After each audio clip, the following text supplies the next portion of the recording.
Cirque Du Soleil Crystal is officially here in Prince George. They held their opening night performance, and there's a lot more where that came from. This is one of those shows that you gotta see, okay? Honestly, it's there's so much action, it makes you want to wear a helmet in the crowd. I might just keep this on for the rest of the day watching what those extreme skaters do. We're gonna show you them and so much more on CKPG today.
As you can see, a lot of work goes into Cirque du Soleil Crystal here at the CN Center. Well, Cirque du Soleil Crystal, wherever it ends up, we got a guy today, Roberto, who's been traveling with the production. You're wearing your Canadian plaid.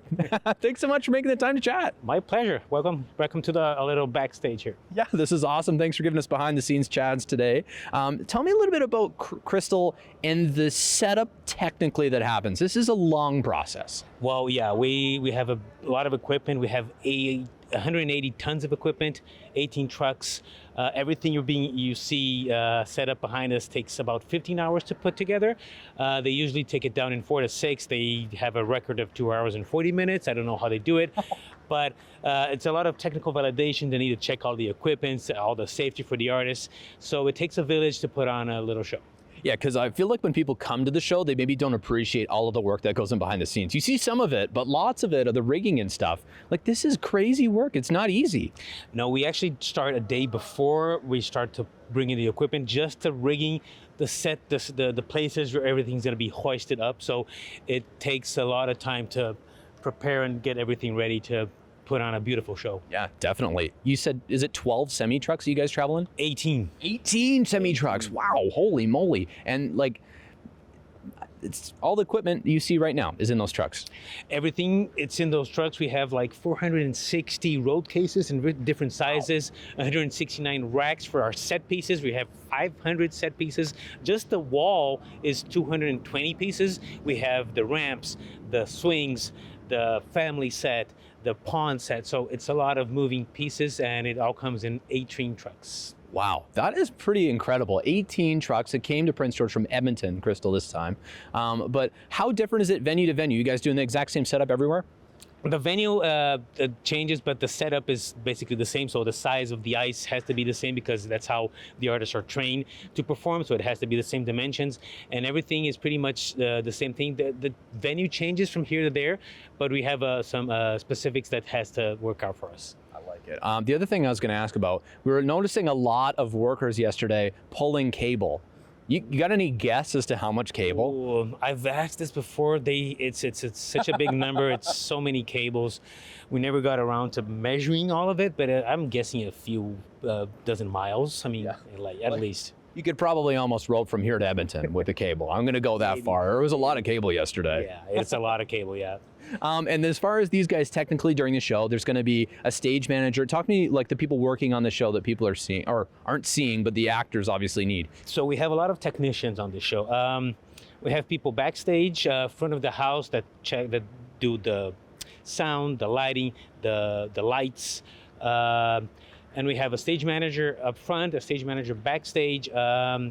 We have also automation. Everything that's up in the air, it's from automation from that little station over there. Like up right now, you see somebody going up. It's somebody that's controlling the hoist that's bringing her up. There's a few moments in the show that's a lot of people involved. There's one in specific called straps. Only 4 people are involved. The main character, the straps artist, the stage manager, and the automation operator. Huh. Is this the most complicated part of the show we're seeing right now? What is this called, a fly? This is the very end of the show. It's when Crystal is going back to her world after she's experienced being under the water for the whole show, and it's just her returning to our world. I like it. This is pretty cool as you're watching it on your screen right now. I hope you're not scared of heights. That's crazy. They can't be scared of heights, and they're not. They're incredible human beings with amazing athletic abilities, and this show combines the beautiful gliding on the ice with the famous acrobatic that Cirque du Soleil is famous for. How long have you been traveling with Cirque, Roberto? 3 years almost. And does it ever get old watching this? It does not. I mean, it's a beautiful show. We have incredible acrobatics, beautiful gliding on the ice. This show also has 4 non-original songs. We have Chandelier by Sia, Halo by Beyonce, Sinner Man by Nina Simone, and Beautiful Day by U2, used very well in specific moments of the show. It's you must come see it. Awesome. Well, definitely. Thanks for your time today. I'll let you keep working. These guys rehearse all up until showtime and rehearse every day and every day. You probably never get a day off, eh? Once in a while, maybe? Once in a while, we get a day off.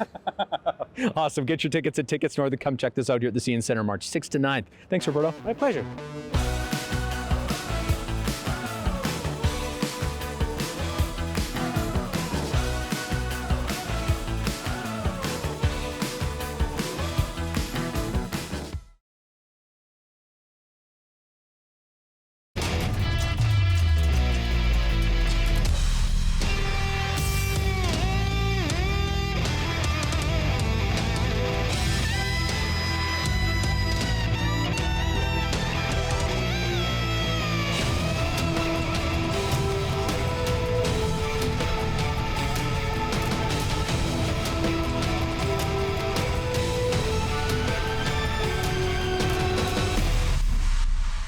The Extreme Skaters, part of the Cirque du Soleil Crystal performance here in Prince George. Here with Jeremy. Jeremy, how long, you're from France, but how long have you been in Cirque du Soleil Crystal? It's been 2 years now. 2 years? Yeah. Does it get old heading out on that ice? Yeah, I love it. I love it, yeah. What's some of your favorite parts about being an extreme skater? Because this is not just skating around like a hockey game. No, it's like, I come from rollerblading, so it's a little bit different, but I love like jumping, doing some tricks, some rotation in the air, and yeah, that's my thing. What was your favorite part? Was it jumping? Was it the roller? What drew you to be this? I gotta because it doesn't, nobody goes into this going, yes, extreme skater, that's exactly what I want to be. What drew you to be part of it? Yeah, because I started by rollerblading, so I start to jump and rollerblading, and after I switch for the ice, and still jumping. I love jumping, so if I jump on ice or rollerblading, it's same for me. I love it. So I just jumping. Just a jumper. Is your favorite animal by chance a rabbit? Maybe. Oh, kangaroo. Kangaroo. Awesome. Well, I'm excited to see what you're going to show us today. A little bit of rehearsal, but Yes. If there's a part of the show of what you guys do, what do you think is the most cool part for the audience to see? Why should they come and see you guys? In our act or in general? Your act. Maybe the last position. Like we have 3 positions in the show, position 1, 2, and 3, and the last one is more like with the synchro backflip in the end. So it's a more like crazy tricks. I like Yeah. it. Okay. Well, thanks for your time today, Jeremy. I'll let you get to rehearsing. Thank you. And good luck. Thank you very much. Merci beaucoup. Thank you. Merci beaucoup. Now, of course, the magic of the Extreme Skaters is on and alive here. Boris, you're the artistic director here. Tell me a little bit about it. Does this ever get old for you? No. Every night it's exciting. These guys are very predictable from our experience, but at the same time, it's a live performance. And when something just slightly different, they have to react, they have to improvise, and it gives me a few gray hair. Just a few. How long have you been with Cirque? I've joined Cirque in '93, so it's been quite a long run. And what is it like performance to performance, production to production? What stands out? What's different? What's special? Every show we try to create something that is distinctively different story. And of course, when you create so many shows continuously, it's becoming difficult to be completely new, completely different. So the priority is to deliver what we call a wow level. The level of performance is non-negotiable. It has to be just at the maximum.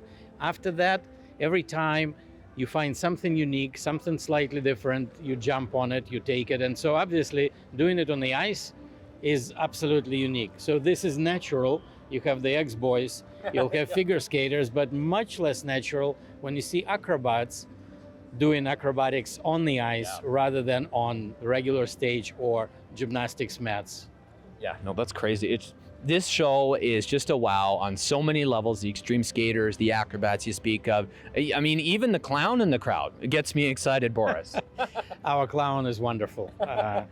Cooper is, it's a character that he is actually one who developed or helped to develop that character from the creation time. He's been with the show all that time. He's quite a wonderful person to read the audience, to feel the audience, and to be very generous with the audience. I love it. As the artistic director, now I'm curious to ask you what your favorite part of the show might be, or what you think is the most special. If you're not going to tell anybody, I will try to answer this question. Honestly, every element in the show has its critical value. If you have a show that is absolutely packed with nothing but an extreme action, there is no time to breathe. So you do need moments when it's a little bit more lyrical, a little bit softer, more opportunity for the audience to breathe, to feel. So you need this kind of mitigation of emotion and evoking reaction. So in that sense, everything has its value and purpose. One of the things that's completely unique about this show is the fact that it's on ice, but it's not just the fact that it's on ice. In a regular show, finishing an act, striking the equipment, setting up next equipment is a tremendous challenge. Yes. Artistically, it's terrible. In the theater, typically they go to the dark.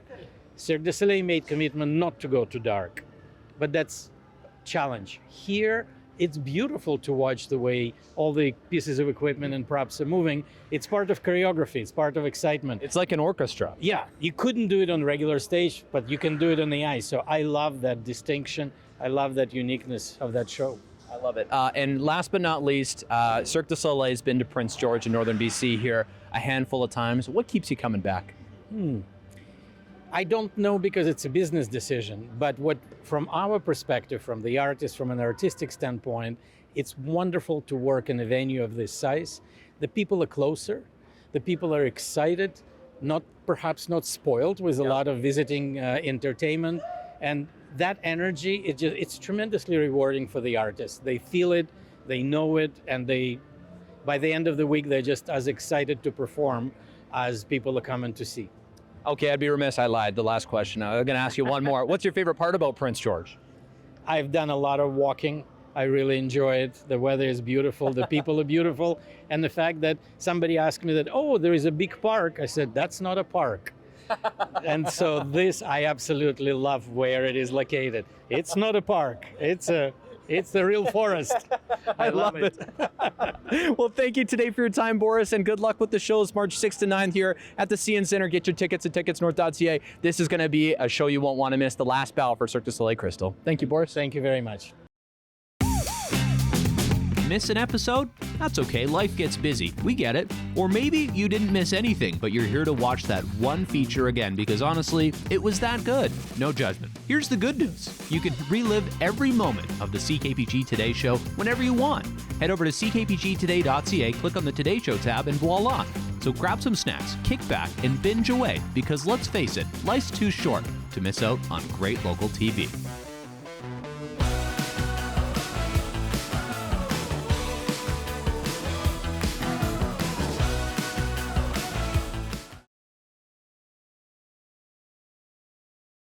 UHNBC, otherwise known as the University Hospital of Northern BC here in Prince George. You don't come here unless you have to, or at least that's usually what happens.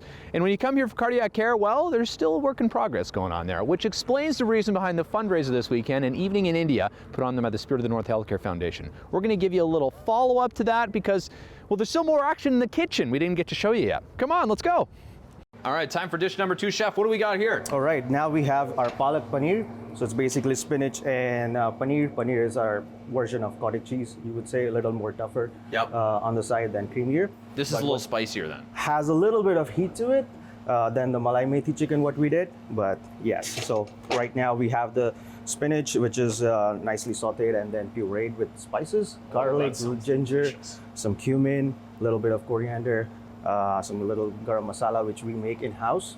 And then that's basically the magic in there. And then we fry off the paneer to get that little crispiness to it, and then add to the sauce. And then that's basically comes to that. How long have you been making this? I feel like you've been making this since you started to walk or something like that. This one's is more simpler, or rather takes less time than the malai methi. Malai methi will take the longest, but then this is basically, still takes around 4 hours to get it done, start to finish process. So yeah. But yeah, like how long have you been making it as a chef? Like you've been cooking this probably a long time, like as a person. So now I am on my 15th year as a chef. Yeah. Started back in 2007 as a kid in culinary school, and then here we are in Prince George. The rest is history, folks. Yes. Now he's cooking for you. Cooking for us today, though, first. All right, so as you see, it's nicely bubbling, and then you see that little bit of the fat coming off. So that tells us that it's basically a good sign, and it's pretty much ready. All right, time to go to plating? Yes. All right. So let's plate our palak paneer. All right. This is delicious. I gotta say, I know TV, we joke every time we cook, Chef, that you can't smell through television, and it's a real shame. Because it smells so good. Yes. All right, so we gotta get some paneer, make sure we have enough sauce on the plate. Oh yeah, you gotta make it saucy, hey? And then you wanna use our little spatula to get all the sauce. Just like my dad taught me, make sure you get it all. All right, and now let's do the garnish. All right. Okay, let's start with the fried garlic over here. Fried garlic. Just a little bit on top. Okay, do you want the juices? Yes? Just a light oil, A little not bit, too okay. much. Just garlic on there. Oh, a little bit more, A probably. little more, yep. Perfect. Right, let's do Pretty good. the cream on top, just a little drizzle. drizzle on top. Do you do design? You can go for it.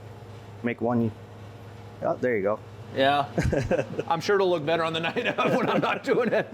And then we're gonna put little slivers of fresh ginger on top, just to cut off the creaminess and the In richness. the middle or along it? Feel free for it. Okay, we'll go.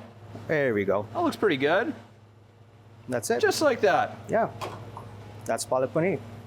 That is beautiful. Thank you, Chef. You're welcome.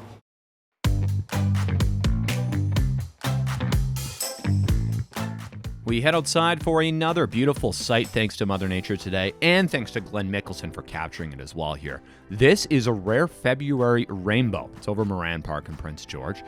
Yeah, we don't get a lot of these in February, but hey, I'm not complaining. A rainbow at any time of year is a beautiful sight, especially when you got the nice winter landscape. Is there Cirque du Soleil at the end of the rainbow? Well, I guess we'll have to see.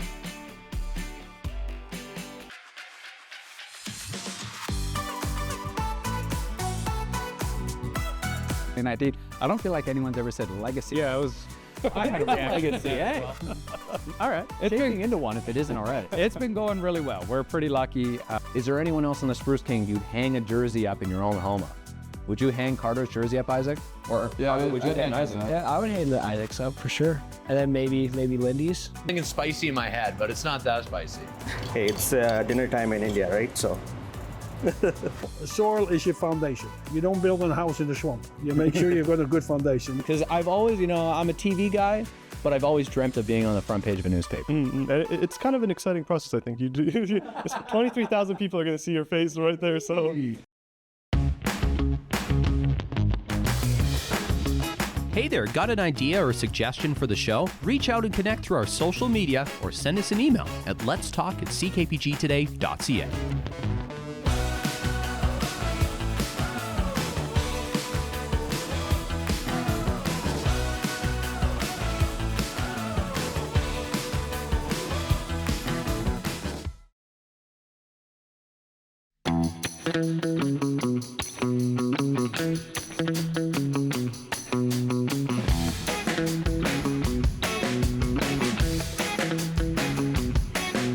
Here's what's coming up in our community.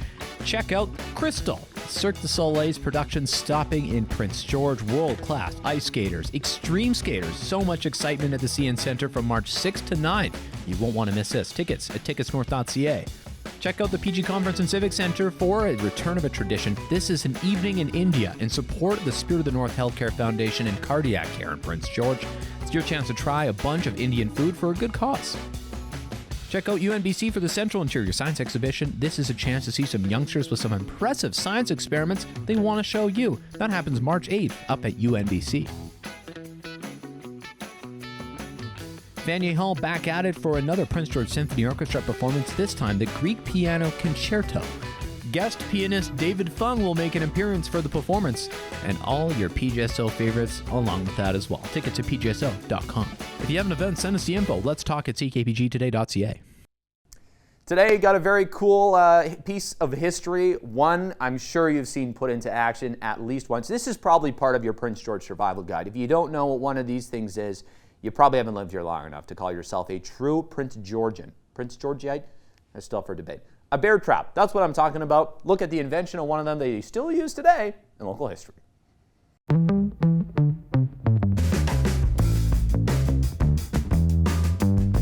Big excitement on this day, 1995, for a better bear trap. Okay, look at this. Someone came up with the genius idea here. The McKay Live Trap. It's basically just a culvert with a door. But it was electronic, so it allowed conservation officers to trap and move bears who wandered too close to cities, human settlements, what they said here. And, well, would you know it? It's still used today. So I'd say pretty successful piece of technology. Yeah, those bear traps. Well, I guess you know what they say, if don't fix it if it ain't broke. And those bear traps, they still tend to work fairly well, I think. But anyways, in case you haven't seen it, yeah, go see Cirque Du Soleil Crystal, and yeah, wear a helmet in the crowd. That's what I'm encouraging everyone to do. No, I'm kidding. You don't have to do that. Maybe just go enjoy the show. This is incredible stuff at the CN Center. Thanks so much for watching today, folks. And have a good one. It's the best popcorn in the WHL, too, by the way, so go enjoy the popcorn, too. Have a good weekend.